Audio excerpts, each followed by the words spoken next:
Scarpins Avenue.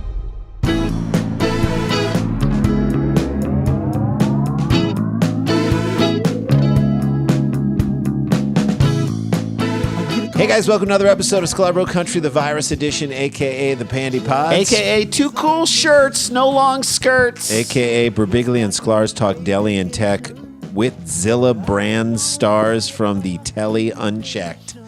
I love it. That's Huddletron. He was talking about us being on Mike Birbiglia's podcast. Working it out. What a great time that was. If you want to check that out, do so. Thanks to everybody who came to the live Dumb People Town that we did 2 nights ago. We're going to announce that we announced the new one.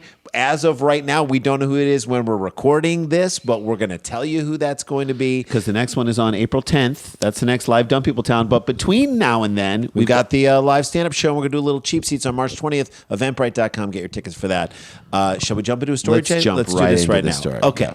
Jay and I do not make our twinness a huge focus of our comedy. It's been a choice that we made, and maybe that's the wrong thing. Maybe we played it the wrong way. Yeah. But it, to me, feels like the smell that's coming out of your great aunt's purse at a holiday dinner. Mm-hmm. It's underneath. Yeah. It pervades everything, but we don't need to talk about it to know that it's there. Oh, it's there. It colors everything we do. Do you understand what I'm saying? And the only thing that people remember sometimes is that fact. From a whole evening. That's just like the smell that's coming from your great aunt's purse. Yes. But we don't need to talk about it to feel its impact. That's the way we've always felt about it. About our twinness, yes. Right? Yes. It's important to us. It's important in understanding our relationship with each other. It's important underneath every story that we tell, the way we tell it, how we attack a comedy premise, how we our cadence and our style where we both delivery. Land on things, the fact that we don't have to be on two opposite sides, we can be on the same side of things. It's all part of it, but in an abstract sort of way that I think makes it more unique. That's the approach that we've always loved to take. And I would say that some twins annoy us and some twins actually fascinate us. Like the bit we did about the twins who from the book As Nature Raised Him, which was a crazy and tragic story about, and did we talk about it on here? I'm not sure. We may have talked about it on here, but just a refresher for those who maybe didn't hear it. There were a set of twins, twin boys, and one of them had a botched circumcision when he was up born. In Canada, and so they went to a psychiatrist who was trying to sort of push his agenda that it's nurture over nature, and he was like, well, just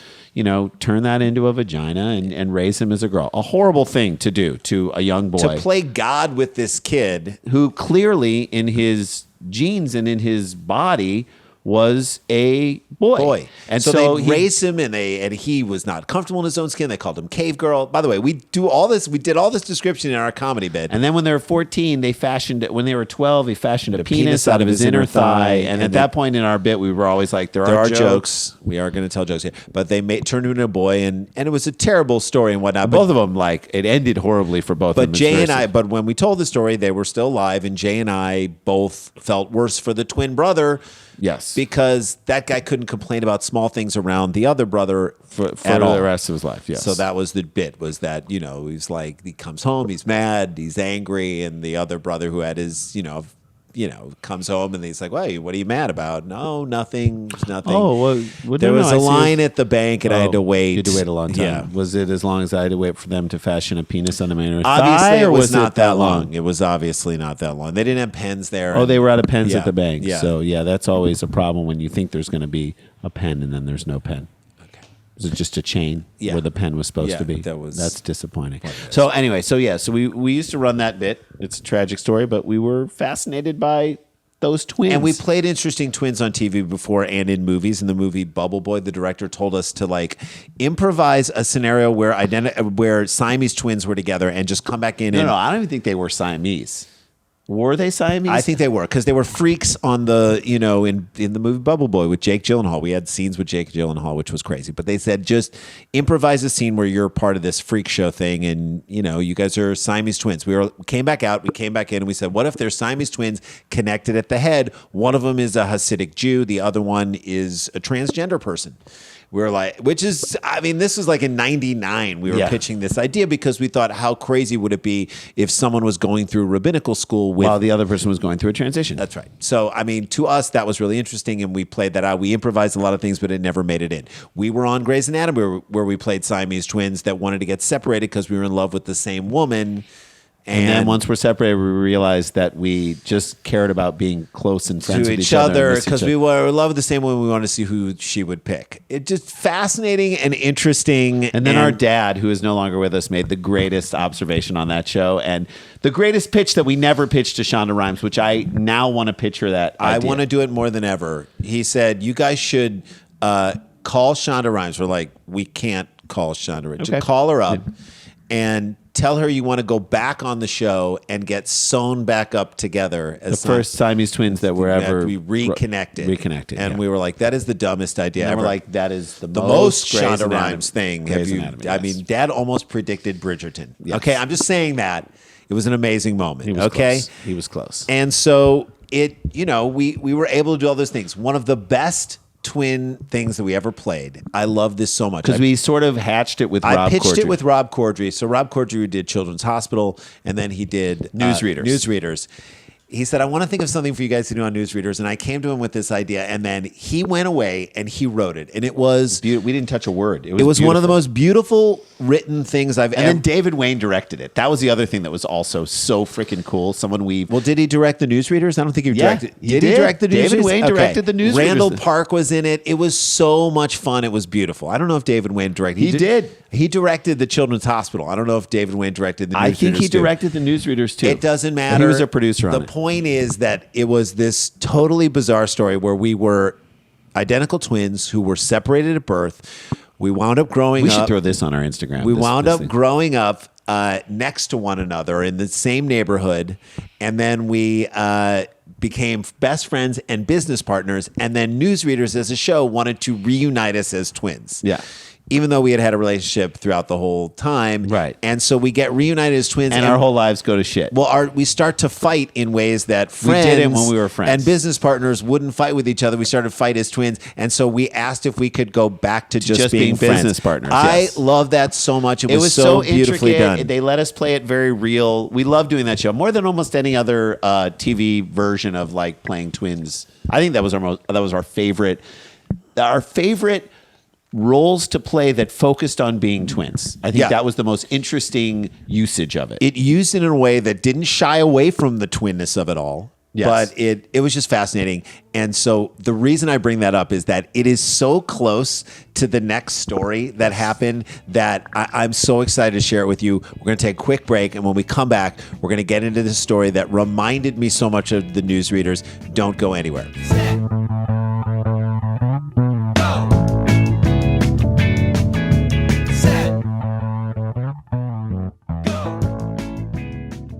Hey guys, welcome back to the show. As we mentioned, on March 20th, we're doing a live stand-up show. And at the end of that show, within the context of our stand-up set, we are going to do a live Cheap Seats. Mm-hmm. I've never seen before footage from Cheap Seats. And we're going to break it down Cheap Seat style. It's going to be a blast. So get your tickets at eventbrite.com. And then we got a live Dumb People Town on April 10th. We don't know who the guests are going to be as we record this, but we will know when this drops. So tomorrow, when we drop a new episode, hopefully, we will have a better idea of who will be our guest for that very special live Dumb People Town on April 10th. But Evan, you can get your tickets at Eventbrite. We want to give you plans that are safe, that are COVID friendly, and that still feel like live comedy in your own lives. And that's part of our goal, to do that at least once a month. All right, let's get into this story. Now, when we left, we took a break. We were talking about an episode of Newsreaders we did where we were twins separated at birth, but grew up in the same neighborhood, were friends and business partners, and then Newsreaders reunited us as twins. But we hated it and wanted to go back to just being friends. We never thought that would become a real story, or close to a real story, but here we go. Okay. All right. A pair of former classmates in Indiana who reconnected decades later on Facebook made a shocking discovery. They're long-lost twin siblings. This should have been a plot in Hoosiers. Like Hoosiers 2 should have been Hoosiers 2 should have been. They both coached the men's basketball or boys basketball team to a state championship, even though one of them drinks. The other one hits kids and they just... If they don't pass it 4 times before they shoot. I love this idea. They need each other to make each other better. Karen Warner, 51, and she looks old. She is literally a year and a half older than us. 51, like the way 51 used to look when we were little. Someone's grandma. Said she found out her biological mother's name a few years ago when Indiana unsealed adoption records, and then the discovery came with a surprise. She had a twin brother. So they're not identical. That's always a fun moment when you see a boy and a girl twin and someone asks, are they identical? No. This could totally happen, right? Yes. It's totally happen. I mean, what kid is going through puberty and sort of looking at someone from the opposite sex and in their class and saying, you look like my fraternal twin? Or looks at a kid, I mean, nobody says that, right? Right. But there is the moment where you could look at someone and be like, wait, you see, I feel like we're vibing. We have such, we're on the same wavelength. Like, I don't know. We're all attracted to parts of ourselves, I think, a little bit. Some way. If you're at all narcissistic, this is a minefield right here. That's right. Warner said she sought help from various adoption websites to try and find her long-lost brother. Turns out all she needed was classmates.com. Hey-o! And a yearbook and folks. All right? Everybody kept coming up with nothing.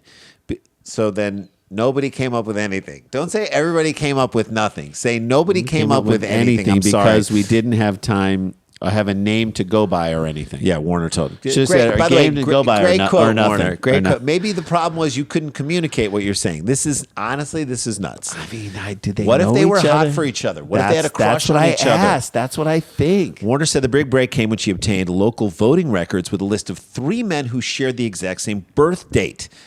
Now, can she hold it over her twin brother? I ask you, Jay, that she looked for this harder than him. Yeah. Do you know what I mean? Because we understand that relationship with twins. Again, she did the research. She did. Bitch.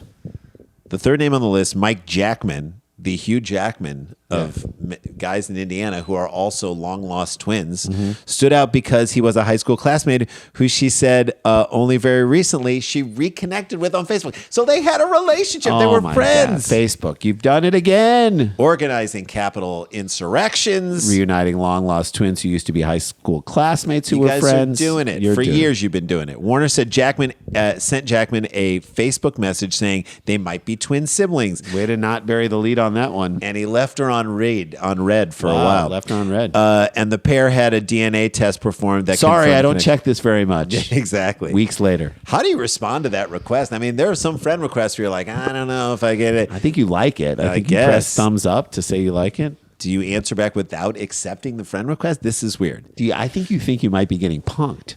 You have to assume that someone's trying to put one over on you, right? You're like, do you think of which one of my friends would do the Gator? Come on, bro.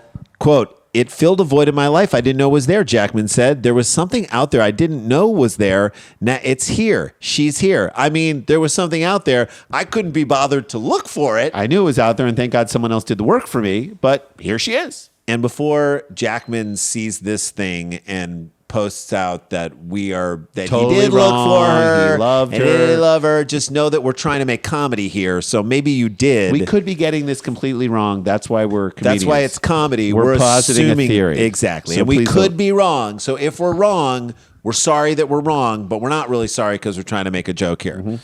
We can all agree he didn't look as hard as she did. He definitely didn't look as well. She looked harder. She found him. The siblings said they now talk almost every day and get together several times a week. Several times a week is not enough for me. They should be living together. I don't know. It should be a show on TLC if they live together. Why aren't we making money off this? Long lost friends? High school reunion. High school reunion. Yes. High school reunion? Long lost roommates of the class of 89. Secret seniors. Twindergarten reunion. I love it. Twin tuition.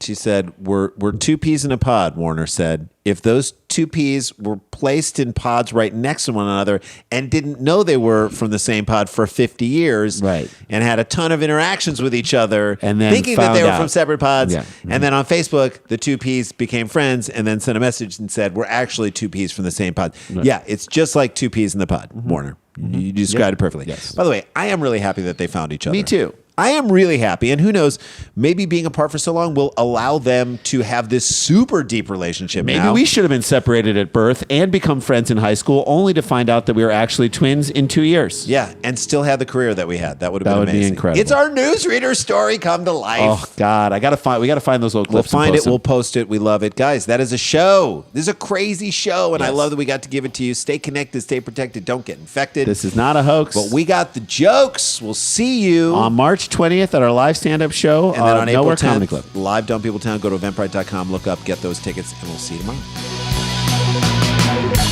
La-ti-da, la-ti-da-ti-da-ti-da, la-ti-da.